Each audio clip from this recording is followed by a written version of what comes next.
என்னுடைய நண்பர் ஒருத்தர், அவருக்கு ஜாதகத்துல நம்பிக்கை உண்டு. அவரே ஜோசியம்லாம் பார்ப்பார். "என்ன சார் இந்த காலத்துல இதையெல்லாம் நம்பிக்கிட்டு இருக்கீங்களேன்னு?" கேட்டா, "உங்களுக்கு ஒண்ணும் தெரியாது சார். இந்த உலகத்துல ஒவ்வொருத்தரும் அவங்கவங்க செய்யற நல்லது கெட்டதுக்கு தகுந்த பலனை அனுபவிச்சே தீரணும்பார்.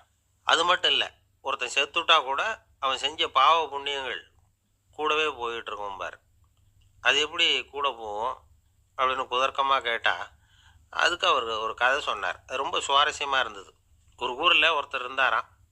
அவர் ஜோசியம் பார்க்கறதுல ரொம்ப கெட்டிக்காரரு. அ ஒருத்தருடைய தலைமுடிய மட்டும் அவர்கிட்ட காட்டினா போதும். அத மட்டும் பார்த்துட்டு அவருடைய ஜாதகத்தையே சொல்லிப்புடுவாராம். அப்பேற்பட்ட திறமை. அந்த ஆள் ஒரு சமயம் கன்னியாகுமரி கடற்கரைக்கு போயிருந்திருக்கிறார். அங்க கரை ஓரமா ஒரு மண்டை ஓடு கிடந்திருக்கு. அத எடுத்து பார்த்துருக்கிறார்.